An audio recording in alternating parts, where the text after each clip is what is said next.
And we welcome you back to On the Beat, and Isaac here hosting again this week. And this week we are featuring sleep as the topic on our On the Beat segment. I have with me Dr. John C. Boswell from the Golden Triangle Sleep Clinic Baptist Medical Group. Dr. Boswell, we sure appreciate you spending some time with us this morning. Thank you for having me. Sure thing. And we are going to, again, talk about sleep. You are what is known as a sleep specialist, and that is, it's an actual field of medicine that you just told me that, again, right. You're an internal medicine physician, but really focusing on sleep patterns. That's right. So I did additional training in the specialty of sleep medicine, which is really about the treatment and evaluation of people that have medical sleep disorders, like sleep apnea, restless legs, insomnia, movement disorders, that sort of thing. Okay. Yeah. And so as the sleep specialist, what would you say is the most common type of disorder or illness that you see and are able to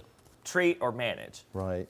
As a specialist, we see mostly obstructive sleep apnea as far as the number of patients that we see. Obstructive sleep apnea is really very common. We think that there's 25 to 30 million adults in the United States with obstructive sleep apnea, Okay. with only about 5 million of those being diagnosed. Okay. So really very common, 24% of adult males, 9 to 10% of adult females. And we're the specialty that ends up treating most of those folks. Okay, so when you say obstructive sleep apnea, what exactly is that? How can one recognize the symptoms, something like that? Yeah, obstructive sleep apnea is the repeated closure of the airway, either partially or completely during sleep. Okay. As far as symptoms associated with that, many people will have loud snoring, daytime sleepiness, fragmented, non-restorative sleep, extended brain fog, difficulty in concentrating, and surprisingly, even insomnia can be a symptom of obstructive sleep apnea. So if you say partial to fully closure of the airway, that sounds dangerous, right? That means we ain't breathing. Right. That Yeah. could mean something that would require, I would assume, immediate attention if it persists, right? Right. So as far as the downsides, why are we worried about this kind of thing?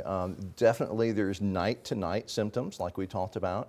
Our big concern also, though, is the long-term problems. There is some significant health issues associated with untreated obstructive sleep apnea, including an increase in mortality. Okay.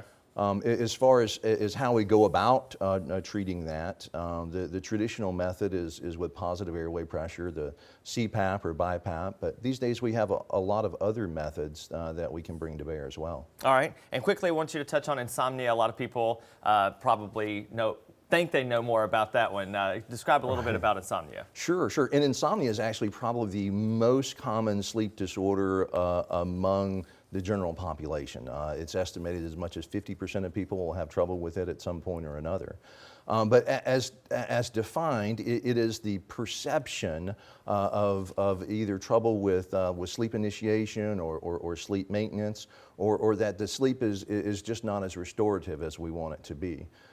As far as the treatment of that, we've discovered in recent years that people respond better to a psychological and behavioral-based treatment approach rather than relying on medications. If you have any additional questions or if you'd like some additional information, you can find it there at the website or number listed on your screen. We'll be right back.